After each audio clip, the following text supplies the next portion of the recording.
এখন থেকে আপনার প্রিয় সিরিয়ালগুলো ফ্রিতে দেখুন এক্সক্লুসিভলি শুধুমাত্র সান নেক্সটে। এখনই অ্যাপ ডাউনলোড করুন। তবে কি ডালি ইচ্ছা করেই দাতব্য চিকিৎসালয়ের কাজে যোগ দিয়েছেন, যাতে উনি ওনার কাকাই আর অদিতিকে এক করতে পারেন? কিন্তু কোন প্রমাণ জোগাড় করার কথা বলছেন উনি? কেন বারবার বনির নাম উঠে আসছে এসবের মধ্যে? উনি এত বড় একটা অন্যায় করেছে, এর কি প্রমাণ আছে ডালির কাছে? ডালি ডালি তাহলে এখন কি হবে? কাকাই, অপরাধী যতই ধূর্ত হোক না কেন, একটা না একটা ভুল করেই। ঠিক তেমনই দিদিভাইও ভুল করেছে। এই বাড়িতে আসার পর থেকে দিদিভাই যতবারই ভালো বাবা বা আমার ক্ষতি করার চেষ্টা করেছে, ঠিক ততবারই ব্যর্থ হয়েছে। আর দিদিভাইয়ের এই অপরাধ অনেকবার রক্তিমবাবুর সামনেও প্রমাণিত হয়েছে। তারপরেও রক্তিম ওর বিরুদ্ধে কোনো স্টেপ নেয়নি? হ্যাঁ, নিতে চেয়েছেন তো।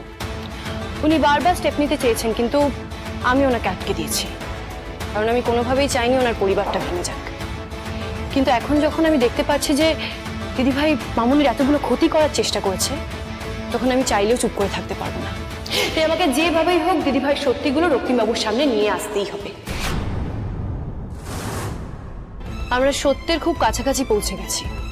এবার শুধু আর কয়েকটা দিনের অপেক্ষা। তারপর শুধু তুমি আর মামুনি নও, তোমাদের সন্তানও তোমাদের সাথে থাকবে। কারণ আমি জানি যে তোমাদের সন্তান এখনো বেঁচে আছে। কি বললি ডালি? আমার সন্তান, আমার ছেলে, ওকে ওকে আবার খুঁজে পাবো ডালি? ওকে আমাদের মধ্যে আবার ফিরে পাবো? হ্যাঁ কাকাই, ফিরে পাবে তোমরা। আমি আপ্রাণ চেষ্টা করব তাকে খুঁজে আনার। আকাশ হোক বা পাতাল, যেখান থেকে হোক আমি দিদিভাইয়ের বিরুদ্ধে প্রমাণ জোগাড় করব। আর তাই আমাদের না খুব খুব সাবধানে পা ফেলতে হবে। এদিক থেকে ওদিক হলেই কিন্তু বিপদ। রক্তিমবাবু নিজে মামুনির দায়িত্ব আমার হাতে দিয়েছেন, তাই এখন মামুনির দায়িত্ব আমার। মামুনির গায়ে আমি কাউকে এক ফোঁটা আঁচড়ও ফেলতে দেব না। কিন্তু কাকাই, তোমাকে এখানেই থাকতে হবে। অন্তত অন্তত তোমার স্ত্রীর কথা ভেবে, মানে মামুনির কথা ভেবে। তুমি কিন্তু কোনোভাবেই মামুনির সাথে আলাদা করে দেখা করার চেষ্টা করবে না। মনে রেখো, আমাদের চারিদিকে শত্রু ছড়িয়ে ছিটিয়ে আছে। এই মুহূর্তে আমাদের খুব কাছের কাউকেও বিশ্বাস করা যাবে না। ঠিক বলেছিস ডালি। অদিতির দিদি যদি একবার জানতে পারে, তাহলে ও আরো বড় ক্ষতি করার চেষ্টা করবে আমাদের। একদমই তাই। মালবিকা দেববর্মন এত সহজে হার মানবে না। দেওয়ালে পিঠ থেকে গেলেই ও মরণ কামড় দেবে। আর তার আগেই আমাদের সব দিক থেকে ওকে দোষী প্রমাণ করতে হবে। আমার ভালো বাবার দিকে যে বা যারা আঙুল তুলেছে, তাদের সবাইকে ভুল প্রমাণ করতে হবে। আর কাকাই, তোমাকেও কিন্তু তোমার পরিবারের সাথে থাকতে হবে। থাকবো ডালি, থাকবো। কোনো বড় কাজ তো একদিনে হয় না ডালি। এতগুলো দিন যখন সবাইকে ছেড়ে আমি থাকতে পেরেছি ডালি, তাহলে এখনো আমি পারবো। ডালি যেমন নিজের পরিবারের জন্য আপ্রাণ লড়াই করবেন, তেমনি আমাকেও নিজের পরিবারের জন্য সত্যিটা খুঁজে বার করতে হবে। ডালি আমাকে নিজের থেকে কিছু না বললেও বনির অপরাধটা কি সেটা আমাকে জানতেই হবে, যে করেই হোক। डाल ले ये फाइल में सारे के सारे वो मेडिसिन का लिस्ट किया हुआ है, पेशेंट लोगों को दे देना। हाँ, लगता है वो तमाम पेशेंट्स में से इनके साथ आपका रिश्ता थोड़ा स्ट्रॉन्ग है। হ্যাঁ, আসলে এই ডালি, দেখেছিস এই গল্প করতে করতে তুই আমার ওষুধটাই দিতে ভুলে গেছিস। আরে ওষুধটা দে, ওষুধটা দে দে দে দে আগে দে। হ্যাঁ হ্যাঁ, দিচ্ছি দিচ্ছি।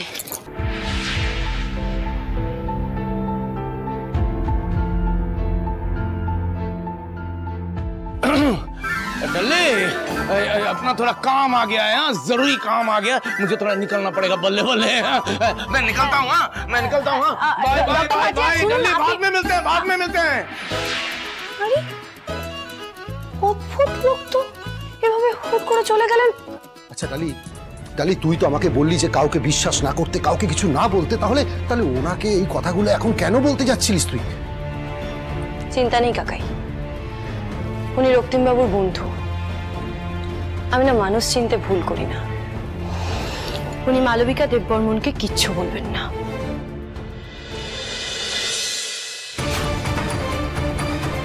সবকিছুর পেছনে যে আমার ভালো ভাবা দায়ী নয়, তাই মালবিকা দেববর্মন সেটা আগে সবার সামনে প্রমাণ করতে হবে। তাই আমাকে যেভাবেই হোক দিদিভাই সত্যিগুলো রক্তিমবাবুর সামনে নিয়ে আসতেই হবে। তুমি আর মামুনি না, তোমাদের সন্তানও তোমাদের সাথে থাকবে, কারণ আমি জানি যে তোমাদের সন্তান এখনো বেঁচে আছে। বনির সাথে শেখর মুখার্জি শত্রুতার কারণটা কি শুধুই অদিতির অসুস্থতা, নাকি অন্য কোনো কারণ আছে? ওদিকে ডালি বলছিলেন যে অদিতির অসুস্থতার জন্য বনি দায়ী। বাট ভাই, বনি কেন নিজের বোনের ক্ষতি চাইবে? রক্তিম, তোমাকে একটা জরুরি কথা বলার ছিল। সেদিন তুমি অফিসে ছিলেন, আর সেই ফাঁকে মালবিকা ম্যাডাম মিস্টার সুভাষ ঘোষালের সাথে ডিল সাইন করে। আমি চাই তুমি ম্যাডামের সাথে এই ব্যাপারে কথা বল। রক্তিম, তুমি কি শুনছো আমি কি বলছি? আচ্ছা মিস্টার ঘোষ, একটু আসুন এদিকে।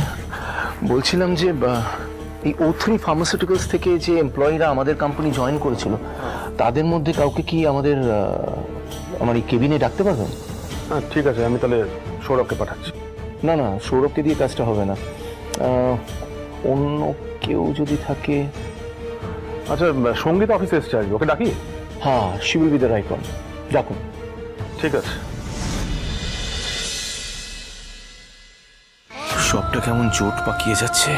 আমার মন বলছে এর সাথে O3 ফার্মাসিউটিক্যালস এর কোনো যোগসূত্র আছে। সেটাই যে করে হোক আমাকে খুঁজে বার করতে হবে।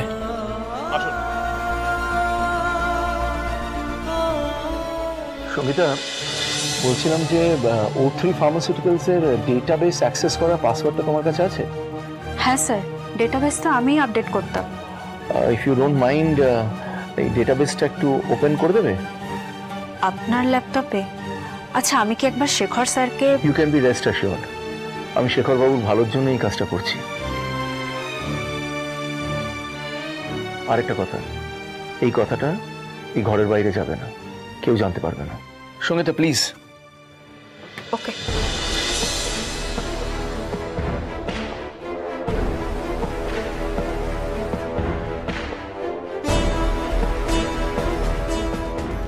ডান sir. Thank you so much, আপনারা আসতে পারেন।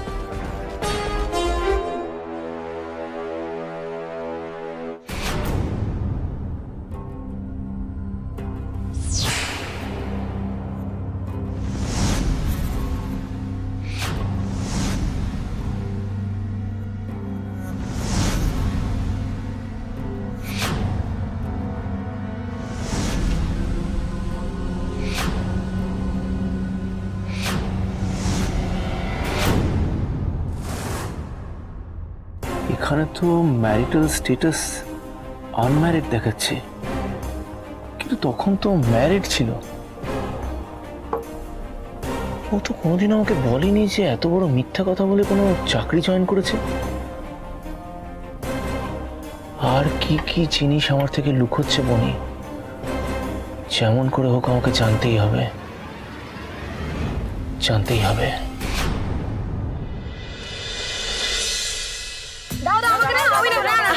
আচ্ছা, আস্তে আস্তে সবাই পাবে, আমি সবার জন্য এনেছি তো। দেবো, কিন্তু একটা শর্ত আছে। সবাই আগে চোখ বন্ধ করো। এই নাও তোমার, আর এটা তোমার। এটা চাই, এই নাও। সত্যি দিদিভাই, তোমার মতো মানুষ না আজকের দিনে হয়ই না। মানে আমার গুরুর কথা অনুযায়ী তুমি হলে লাখে একজন। মানে নিজের গুণ দিয়ে মানুষের মন প্রাণ একদম জয় করে নিতে পারো।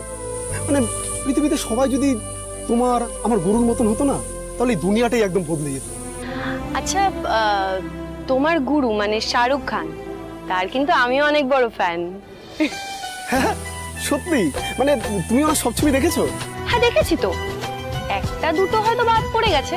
মানে সবাই তো তোমার মতো এত বড় ফ্যান হতে পারে না, তবে বেশিরভাগটাই দেখেছি। এই জন্যই না আমাদের দুজনের হেব্বি জমেছে। জানো দিদি ভাই, আমার গুরুকে যারা ভালোবাসে না, আমি তাদের জন্য আমার জানও দিয়ে দিতে পারি। সেটা তুমি দিয়েছো রাজদা, তুমি আমার জন্য প্রাণের ঝুঁকি নিয়েছো। না মানে সত্যি, সেদিন তোমরা না থাকলে হয়তো আমি আমার ভালো বাবাকে নির্দোষ প্রমাণ করতে পারতাম না। তোমাদের সবার জন্য আমি প্রাণে বেঁচেছি। এইটুকু বাচ্চারা সবাই প্রাণের ঝুঁকি নিয়ে আমার জন্য লড়াই করেছে, আর তার জন্য তোমাদের সবাইকে আমার অশেষ ধন্যবাদ। চিচি দিদি ভাই, মেয়েদের এভাবে হাত জোর করতে নেই। দেখো আমরা যা করেছি একটা তো আমরা সৎ উদ্দেশ্যে করেছি। তাই আমিও এবার সৎ উদ্দেশ্যে একটা কাজ করতে চাই। কি কাজ? এই বাচ্চারা সবাই স্কুলে ভর্তি হবে, যা খরচ লাগে আমি দেব। ওরা পড়াশোনা করবে, নিজের পায়ে দাঁড়াবে, ওদের কাউকে আর রাস্তায় রাস্তায় চুরি করতে হবে না। না না দিদি ভাই, তুমি এরকম করো না। তুমি আমাদের বসকে চেনো না, বস জানতে পারলে আমাদের সবাইকে জানে মেরে ফেলবে। কিচ্ছু হবে না। আচ্ছা, তোমরা তোমাদের এই বসের কথা পুলিশকে জানাও। ওমা, আশ্চর্য, তোমরা হাসছো কেন? হাসছি কারণ পুলিশদেরকে বললে পুলিশ আমাদের কথা বিশ্বাসই করবে না। সত্যি তাই, তার কারণ আমরা তো চোর। মানে আমরা সত্যি বলবো না, সেটা মিথ্যেই শোনাবে। আচ্ছা বেশ, তাহলে আমি পুলিশের সাথে কথা বলবো। না না দিদি ভাই, তুমি এটা করতে যেও না। পুলিশের কোন কোন বড় কর্তা বসের সাথে আছে কে জানে। বস জানতে পারলে আমাদেরকে শেষ করে দেবে দিদি ভাই। আমি সবটাই বুঝতে পারছি, কিন্তু কিছু তো একটা ব্যবস্থা করতে হবে। আচ্ছা একটা কাজ করি, এখন থেকে প্রত্যেকদিন সন্ধ্যাবেলা আমি সবাইকে পড়াই, তোমাদের সবাইকে, আর সময় হলে তোমাদের ঠিক আমি স্কুলেও ভর্তি করব। তোমার সাথে ছোটন কেমন দিদি ভাই? কতদিন দেখা হয়নি। আচ্ছা বেশ, আমি নিয়ে আসবো। সত্যি ছোটনটা আমার ভাগ্যই বদলে দেয়। মানে ছোটন যখন আমার কাছে এসেছিল তখন একদম এইটুকু। ছোটন আসাতে আমি আমার লক্ষ্মীর দেখা পাই, তাই ভাগ্যে ওকে আমি আমার কাছে রেখে দিয়েছিলাম। তবে না, আমি ওকে এখানে রাখতে পারিনি, কারণ তুই জানতে পারলে ওকে মেরে ফেলতো। ওকে আমি কাশিতে পাঠিয়ে দিয়েছিলাম, ওখানে কিছুদিন ছিল, তারপর ও আবার এখানে চলে আসে। ছোটনের একটা আমানত আমার কাছে এখনো আছে, ধর আমি নিয়ে আসছি।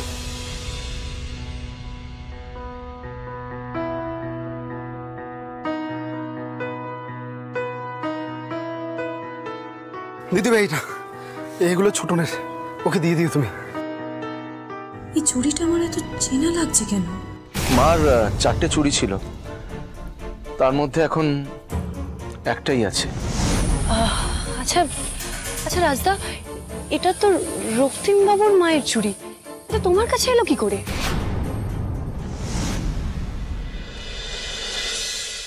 রক্তিম, আপনি আমাকে দেখা করতে বলেছিলেন? হ্যাঁ বলেছিলাম মিস্টার শেখর মুখার্জি, সত্যিটা জানার জন্য। আপনি মালবিকাকে কত বছর ধরে চেনেন? মানে ফর হাউ লং?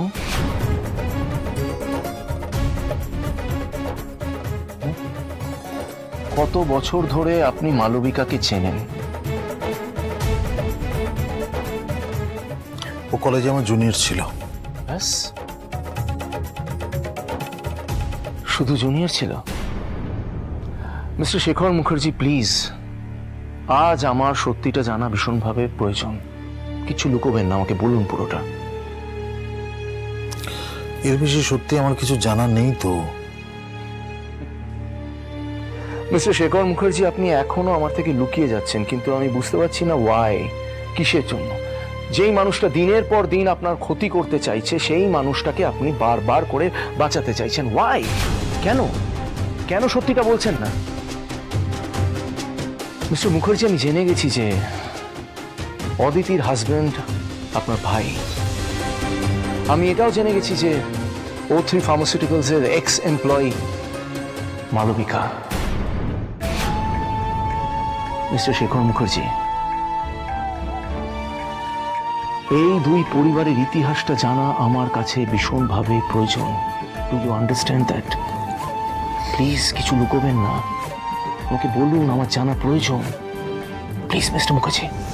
দেখুন রক্তিম, আমি ভেবেছিলাম এই কথাটা আমি কোনোদিনও কাউকে বলবো না, কিন্তু আপনি যখন আমাকে এতটাই প্রেশার করছেন তখন শুনুন তাহলে।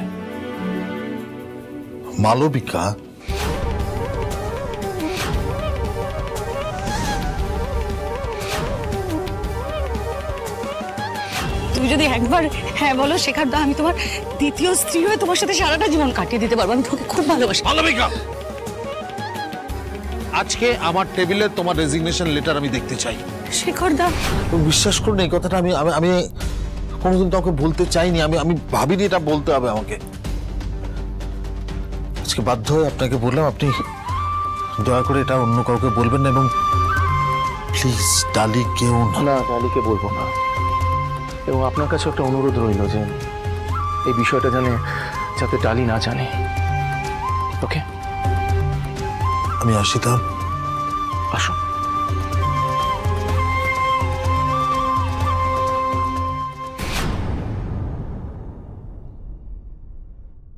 শেখর মুখার্জি আমাকে যা যা বলে গেল, আর মালবিকা আমাকে শেখর মুখার্জি বিষয়ে যা যা বলেছিল, তার মধ্যে আকাশ পাতালের তফাৎ। উনি আমাকে বলেছিল যে অদিতির সন্তান মৃত জন্মেছে, আর ওদিকে ডালি বললেন যে অদিতির সন্তান জীবিত আছে। কাকে বিশ্বাস করব, কাকে বিশ্বাস করব না, সো কনফিউজিং। এই দুটো চুড়ি তুমি কোথা থেকে পেলে? এগুলো তো ছোটনকে যারা আমার হাতে তুলে দিয়েছিল তারাই আমাকে পারিশ্রমিক হিসেবে দিয়েছিল। কিন্তু ছোটনের উপরে এত মায়া জন্মে গিয়েছিল আমার যে আমি চুড়ি দুটো বেচতে পারিনি, রেখে দিয়েছিলাম ওর জন্য। এই চুড়ি দুটো কি তবে দিদিভাই রাস্তাকে দিয়েছিল? তার মানে যাকে মারার দায়িত্ব দিদিভাই রাস্তাকে দিয়েছিল সেই আসলে মামুনির সন্তান। তার মানে আমাদের ছোটন কাকাই আর মামুনির ছেলে। আচ্ছা রাজদা, তোমার কি মনে আছে, মানে তুমি কি চিনতে পারবে কারা ছোটনকে তোমার হাতে তুলে দিয়েছিল? মানে কারা সেই মহিলা আর পুরুষ? এই বাচ্চাটাকে গায়েব করার দায়িত্ব তোমার। ওকে এমন জায়গায় পৌঁছতে হবে যাতে কেউ কোনোদিন ওর খোঁজ না পায়। না না, এই আমার দ্বারা হবে না। একে আমি কিভাবে গায়েব করবো, কোথায় বা করবো? সেটা তোমার দায়িত্ব। এর জন্যই তো তোমাকে এই চুড়িগুলো দেওয়া হচ্ছে। কাজটা যদি না করতে পারো তাহলে তোমাকে ফাঁসিয়ে কি করে থানায় পাঠাতে হয় তার ব্যবস্থা আমি করে দেব। না, আমি চিনি না, কারণ তাদের মুখ ঢাকা ছিল। আচ্ছা,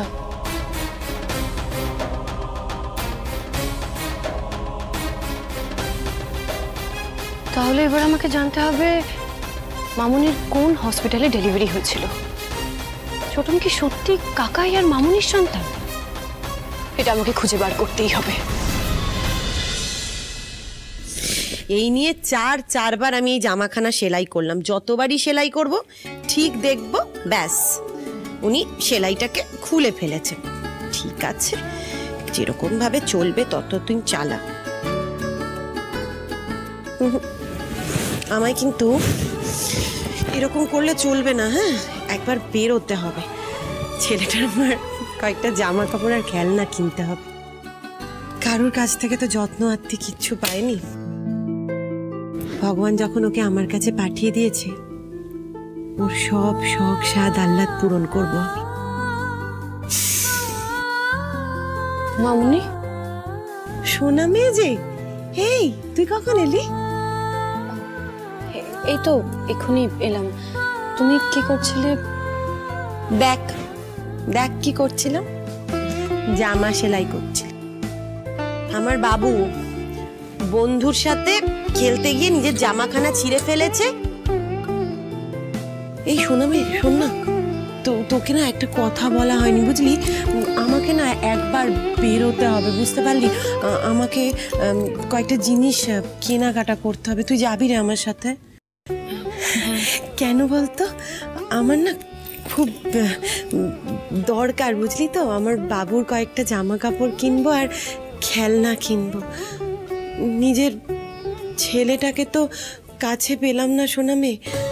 ভগবান আমার বাবুকে আমার কাছে পাইয়ে দিয়েছে। আমার না খুব ইচ্ছে, জানিস তো, যে বাবুর সব শখ স্বাদ আহ্লাদ আমি মা হয়ে পূরণ করি। আমার তো এখন একটা সন্তান না, আমার দুটো সন্তান। আমার মন বলে, জানিস সোনা মেয়ে, আমার মন বলে আমার 2 সন্তান আর আমার সঞ্জয়কে নিয়ে একদিন আমি সুখে শান্তিতে ঘর করতে পারবো, সুখে শান্তিতে সংসার করতে পারবো। কি রে, কি হলো তোর? তুই বললি না যে কিছু বলছিস না কেন? আমি পারবো না তোর কাকাই আর আমার 2 সন্তানকে নিয়ে সুখে সংসার করতে? ঠিক পারবো না। ঈশ্বর তোমার মতো মানুষের সাথে কোনোদিনও খারাপ করবে না। তুমি তোমার সন্তানকে ঠিক খুঁজে পাবে, আমি নিজে তাকে খুঁজে আনবো। কিন্তু মামুনি, তার আগে আমার তোমার সাথে কিছু দরকারি কথা আছে। কি দরকারি কথা বল?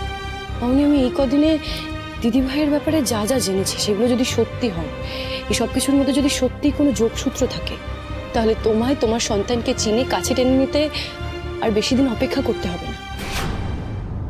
আর কটা গিট খুলতে পারলেই আমরা রহস্যের সমাধান পেয়ে যাব। শোনা মেয়ে, কি গিট, কি রহস্য? আমাকে খুলে বল, সবটা খুলে বল। আমি সব বলবো মামুনি, কিন্তু তার আগে আমাকে একটা কথা বলো তো। তোমার মনে আছে তুমি কোন হসপিটালে ভর্তি ছিলে? মানে কোথায় তুমি তোমার সন্তানের জন্ম দিয়েছো?